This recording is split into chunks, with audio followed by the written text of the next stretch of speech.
Good morning mga kadobs. Welcome back to my channel. Another day, another episode. As you can see, magluluto ako ngayon. Actually, it's my baby's first month, Kyle Matthews' first month. Kaya naisipan ko magluto. Ang lulutuin natin ngayon is tuna carbonara. Ngayon, kaya ako naisipan magluto kasi medyo alam nyo, kahit na 10 taon na ako dito sa Saudi Arabia or bilang isang OFW, nararanasan ko pa rin nararanasan ko pa rin ang ma-homesick ba. Kaya lalo pa ngayon na may okasyon sa Pilipinas, yun nga, ang isang buwan ng aking anak, ano? 'Di ba? Last month, hinatid natin si Buntis. Tapos, dapat nakaschedule na ipanganak si Kyle ngayong November, but medyo nagmadali siyang lumabas. Kaya, yun, lumabas siya October 15, pero he is a healthy baby boy. Thank you talaga kay Lord. At yun nga, ngayon, celebrate nila sa Pilipinas ang first month niya.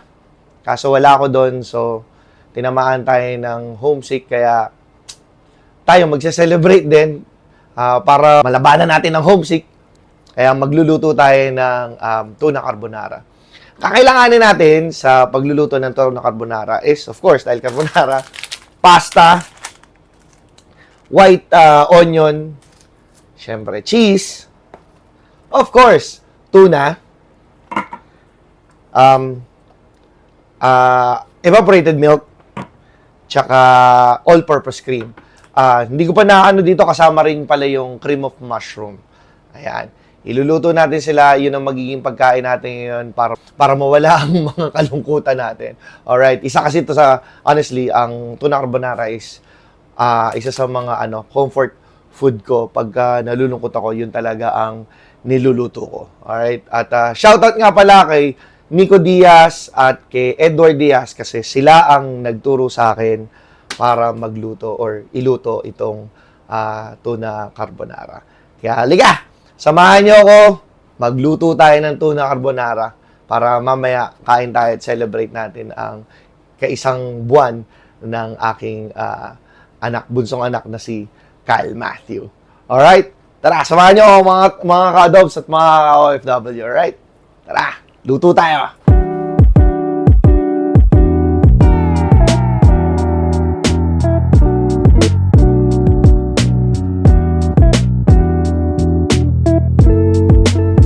Alright mga ka-adobs, ready na ang ating mga ingredients. Nahiwa-hiwa ko na yung mushroom, yung onion, garlic, nakalimutan ko pala kanina sabihin kasama ang garlic, tsaka itong tuna, na-prepare ko na, na-strain ko na, at nalusaw ko na yung cream of mushroom. So, simulan na natin ngayon ang pagluluto ng pasta. Alright, I mean tuna carbonara. Alright, let's go! So, ang una natin gagawin mga ka-adults is gisa muna natin ang sibuyas at bawang. Unfortunately, wala tayong butter. So, ang gagamitin na lang natin is olive oil. Ayan. Lang natin uminit yung kalan. Init na yung kalan natin. So, igisa muna natin ang ating sibuyas. Hindi ko na masyado mainit. Sibuyas at bawang.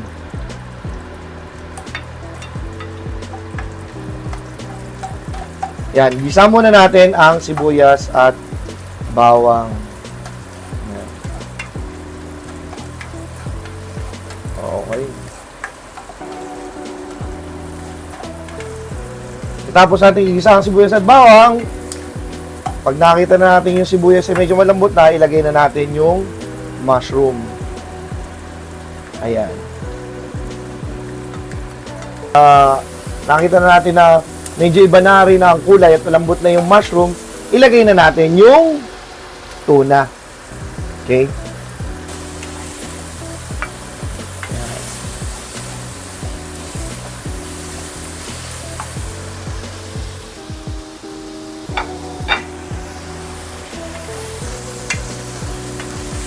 masyadong malalaki nga yung, yung mga sibuyas, dapat ginayat ko pa ng mas maliliit.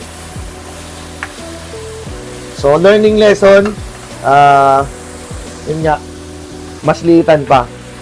Pag nakita nyo medyo luto na yung tuna, ilagay na natin ang ating evaporated milk. Yung tama magko-cover lang. Yan. Pagkatapos nun, ilagay na rin natin ang ating all-purpose cream. Alright?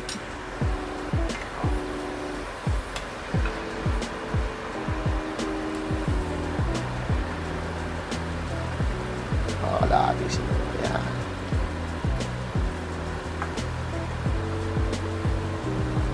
Bango.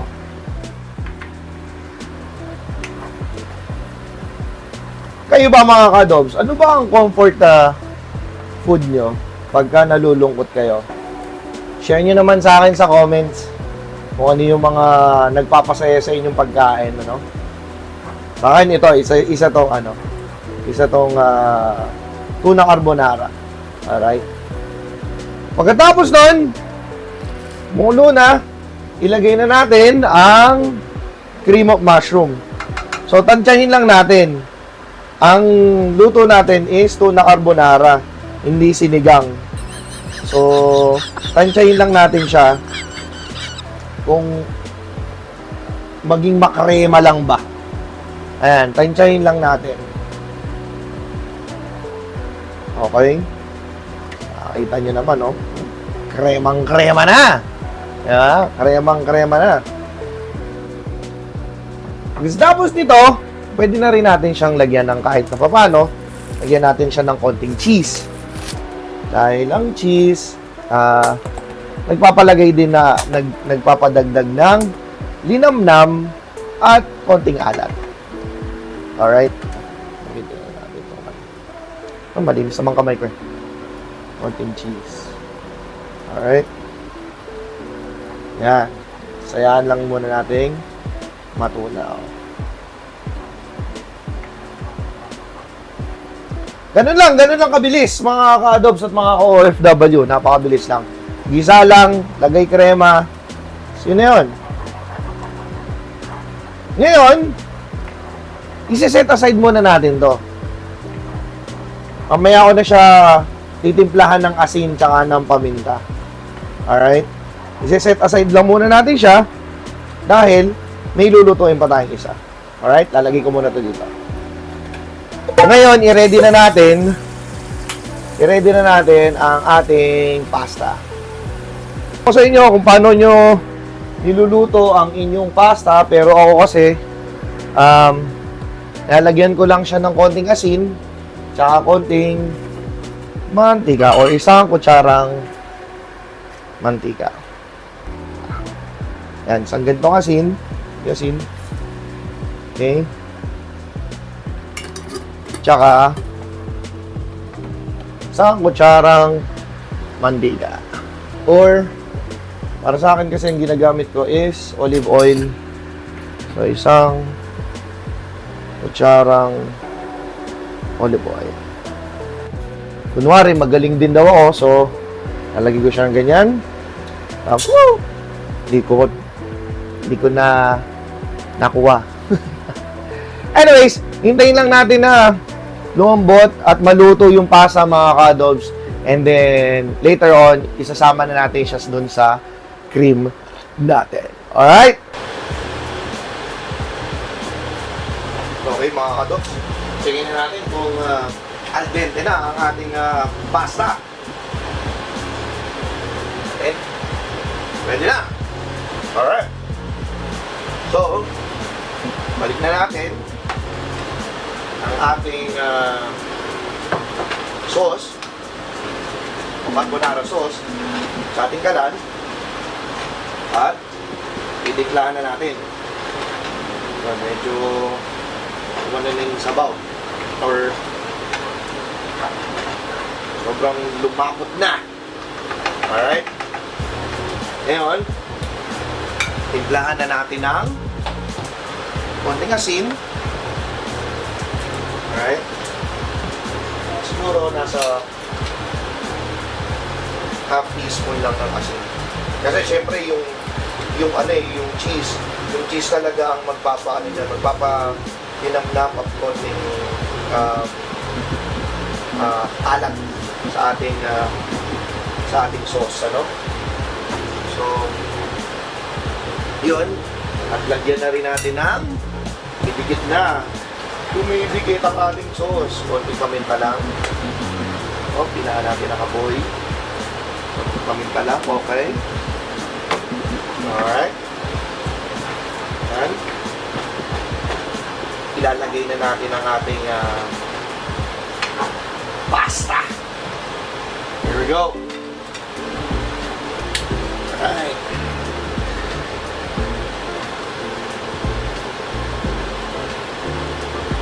Okay lang na galing straight from the pinagkuluan dahil medyo yung natin, yung sauce natin is medyo sobrang lapot. Alright? So, haluhuluin na lang natin to. Alright.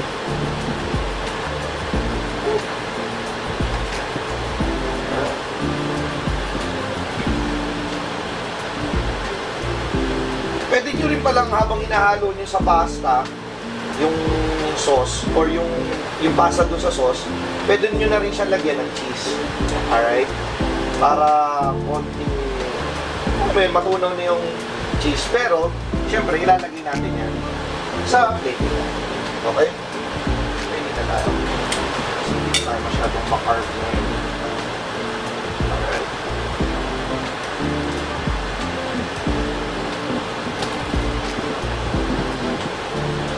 Ito na siya.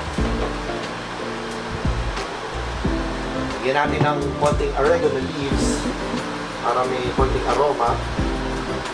Alright. Depende na sa inyo yun kung ano pang lalagay nyo.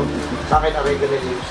At lagyan natin siya ng konting cheese. Ayun na mga kadobs. Tapos na ang ating tuna carbonara.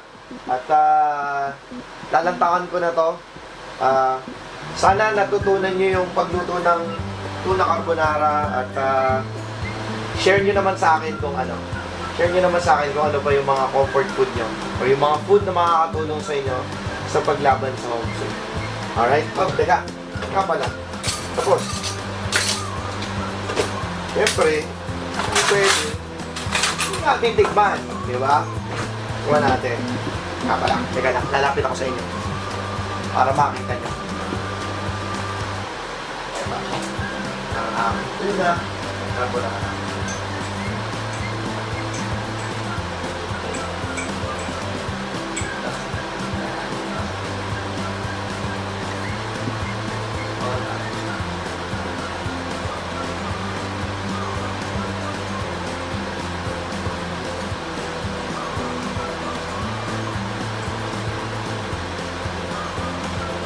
Tayo. Ang first one na.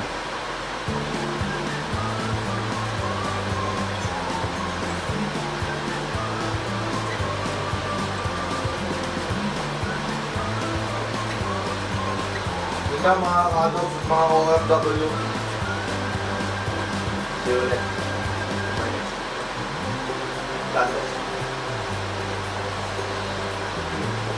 Siyempre mga kadobs, hindi pwedeng ako lang ang kakain. Dahil sabi ko nga, celebration ng aking anak.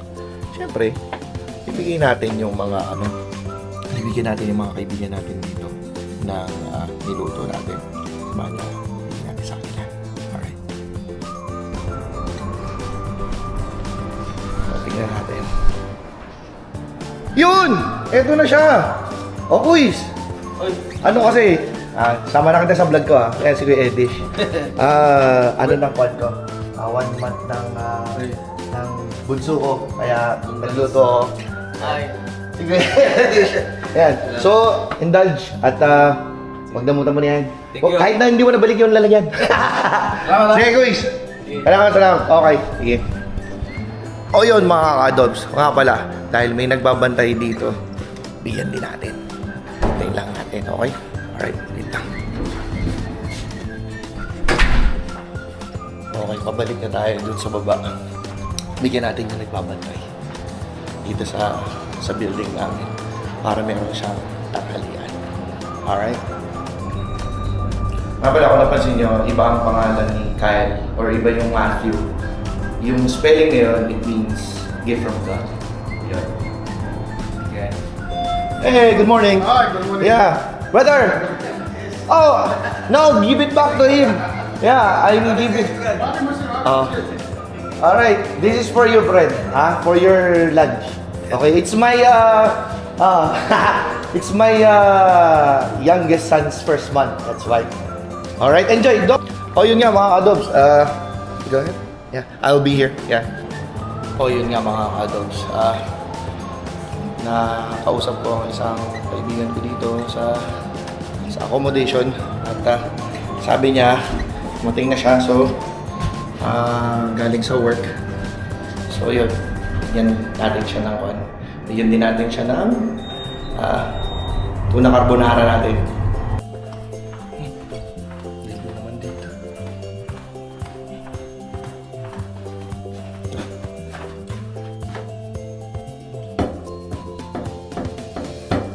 Knock. Tao.